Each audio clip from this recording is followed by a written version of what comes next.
We love spending this time with you. Thank you for listening. If you would like to take your listening experience to the next level, did you know there's a way to do that, Jabo? I do. Yep, you know how you do it. You go to thetjshow.com, you sign up for the TJ Show newsletter, and you get cool things dropped right into your inbox, like the TJ Show's 10 shares. We pick 10 different things, everyone on the team does it, that we think you're going to love. It's not just about our show. This is about like stuff, music we're listening to, whatever it may be. Like life stuff. That's just the tip of the iceberg. There's a whole lot more in there. Sign up at thetjshow.com. This is the TJ Show. Our news, it sounds different around here. Kenny reads through every story he can find, and then he brings us the most interesting ones. Kenny, what's happening on the planet today? Oscar-winning actor Gary Oldman was recently interviewed by IndieWire, and the subject of Harry Potter came up. And Oldman famously played Sirius Black in those films. He was asked about this upcoming Harry Potter series that's coming to Max in 2026. And although he said no one reached out to him about it, he seemed to throw his hat in the ring. He wants to play Hogwarts headmaster Albus Dumbledore. How can he do that when he's already one character in the movies? Well, this is a whole new series. No, that's confusing. Well, they're going to have a new Harry Potter. They're going to have a new Hermione Granger. They might as well have a new Dumbledore. They need a new Dumbledore. No, that's fine. But what was the character he was in the movies? He was Sirius Black. So they're going to wonder, why is Sirius Black dressed up as this other character? I mean, you're a Harry Potter fan. Isn't that going to be confusing for you? Well, I'm not so confused about it because I know that there's this one series of films and this is a whole different television series. Kenny's so smart, Jabo. He can figure that out. I mean, he must really want this guy to play Dumbledore. He's a great He's okay actor. with it. I like Gary Oldman. But come on, man. You're one character already. But here's the thing. Albus Dumbledore is like hundreds of years old in the books, so Gary Oldman's going to be in a lot of makeup and prosthetics, so you're not going to be able to tell it's Gary Oldman. Isn't Gary Oldman 205 years old? No. His last name is Old Man. So he's a perfect fit. Come on, He's a guys. perfect fit for the role then. All right, Why are we whatever. arguing here? If you want it, you go for it. I will say it's getting Harry Potter fans really excited. I have a whole group chat with 9 of my friends. It's called Don't admit to Hogwarts this. Alumni. And You don't want people That's to think. embarrassing. I would all never say it out caps. loud. I'm not embarrassed about it. All It'll right. be magical. Well, let's Cool root for story, Gary. bro. Yeah, let's hope he gets it. Yeah. What else you got, Kenny? As of yesterday, teenagers who sign up for an Instagram account will automatically be placed in a restrictive private account. Oh, good.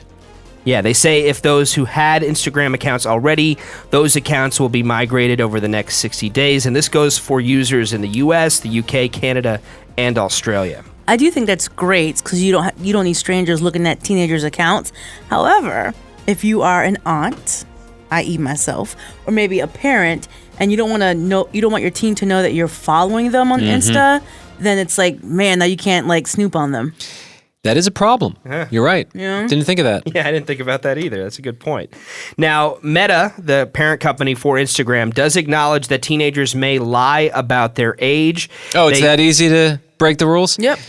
Well, they say they're going to add extra verification steps. They're going to have a team that proactively finds teen accounts that pretend to be grown-ups and automatically place them into these restricted accounts. So it's something they're working on. They say private messages will be restricted, so teens can only receive them from people they follow or that they're already connected to, and sensitive content will be limited. Yeah. Notice how quickly they moved on this one. As soon as people started talking about a potential ban on social media. Sure. You know, we're seeing that pop up around the world in some places. Oh, okay. No, whatever you need. Yep. We'll wait. We'll wait till you're public. It's fine. And it does seem that a lot of the government officials who have been pushing for that kind of thing say that this is a great first step. Yeah, see, there you go. First step that should have happened like 10 years ago. But they also say that there's a lot more work that needs to be done. Another interesting thing, so 16 and 17-year-olds will be able to turn off these automatic default settings on their own, but children under 16 will need their parents' permission to do that. Hopefully it's all illegal at some point. That's what I'm voting for. Okay. Is 16 and 17-year-old because that's the age of consent? I guess so.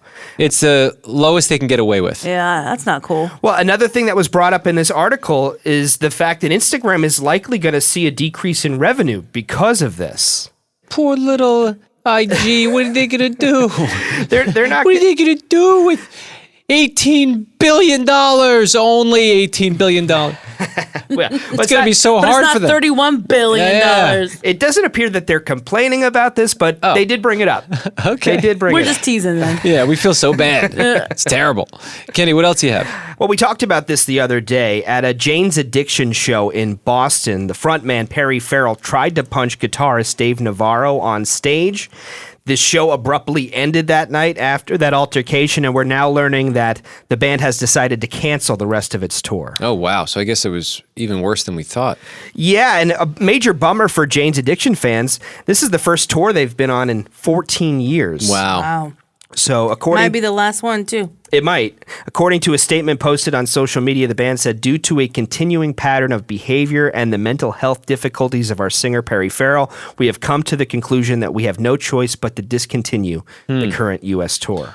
We discussed this yesterday, right? On the show? Or was it 2 days ago? Might have been Monday. Yeah, Monday. Oh, that's right. Coming off the weekend.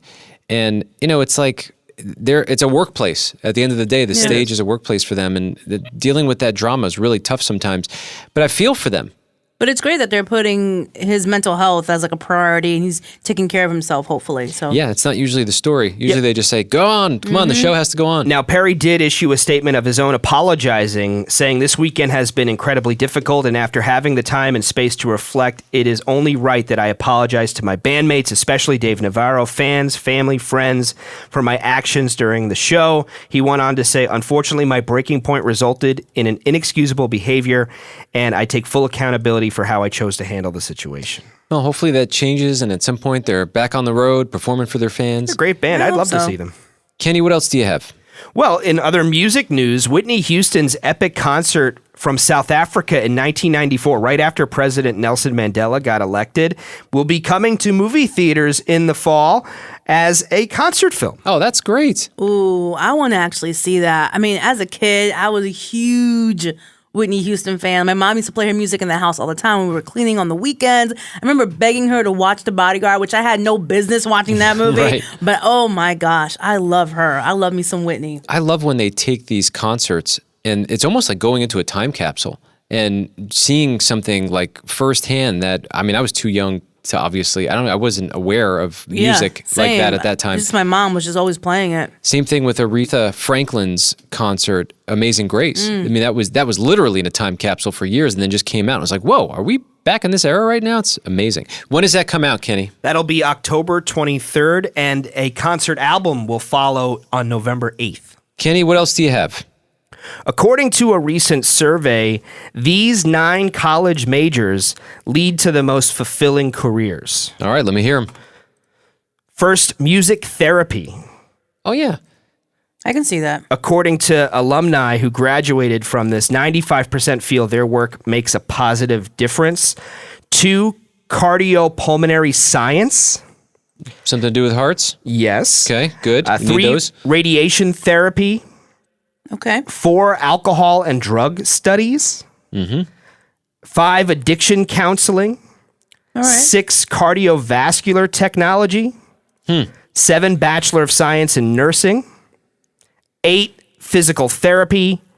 And finally, 9, applied behavioral analysis. Wow, every one of those has something to do with helping other people. Yeah. Right. In the Isn't that medical interesting? field. Yeah. Yeah, so is that a sign that we're actually wired to want to help one another?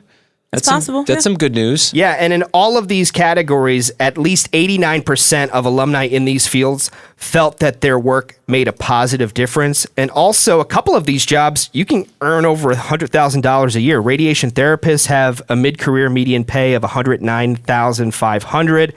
And the other one, physical therapists, have a mid-career median pay of $112,700. It's amazing. I think that's a very good study. How cool that, like, everyone whose life is dedicated to helping another person and other people is happy and fulfilled. Huh. Makes sense. Interesting to take note of. Kenny, what else do you have? Martha McMullen is 99 years old. She's a former 4th grade teacher who currently lives in a retirement community in Roanoke, Virginia.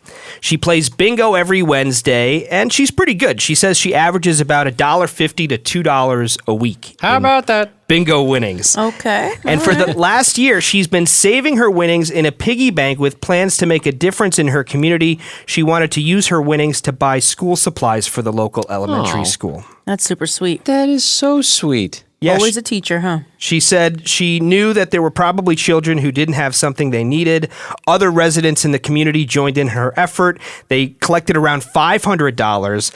So Martha printed out the 4th grade school supply list and bought 24 of everything on it, including backpacks. That's awesome. That's just so sweet. And I'm sure teachers and students appreciate that. Oh, yeah. I mean, the teachers were blown away by her gesture, saying it's a big deal because it means so much. The students are no longer embarrassed about not having the supplies they need.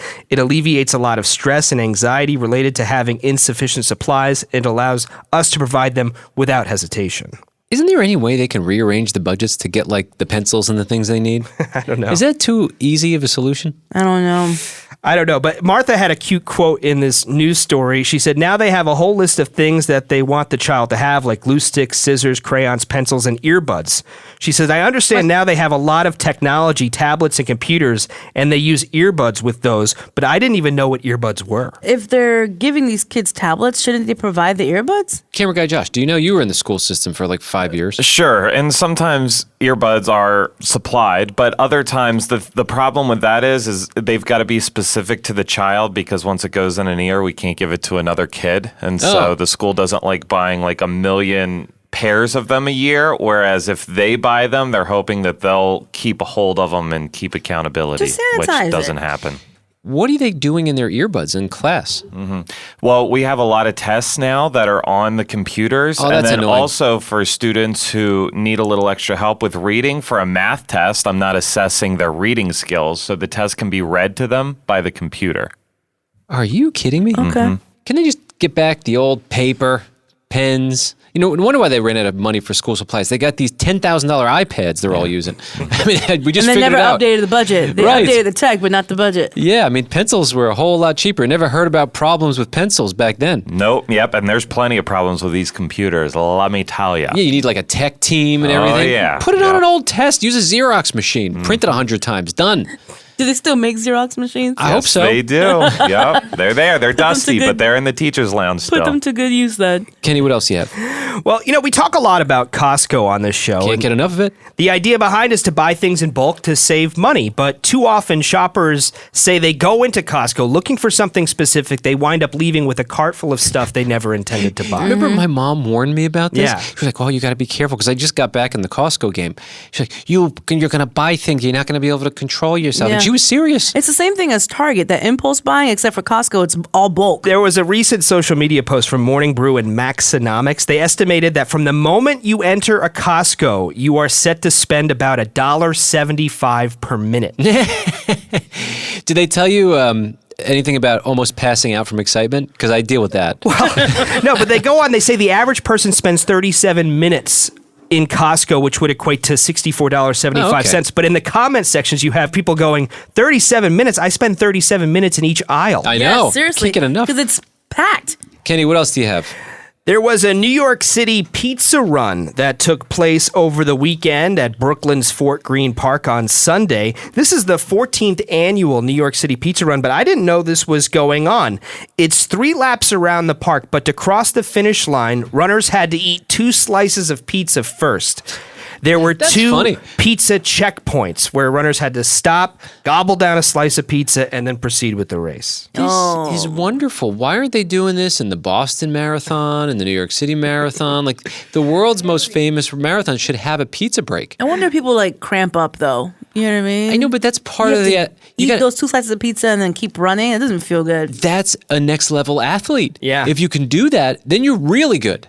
Well, one of the runners actually said she was inspired by Joey Chestnut, the greatest of all time competitive eater. Oh my goodness, wait. How much would you pay to see Joey Chestnut run in any race? I would, yeah, he would have to eat more than 2 slices of pizza, though. I know. Well, imagine Maybe 2 pies. the next layer for the hot dog contest is they eat the hot dogs, then they go on a race. They have to run.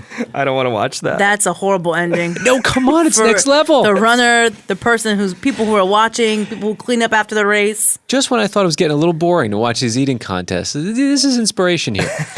Kenny, what else do you have? Experts are sharing 7 tips on how to take the perfect nap.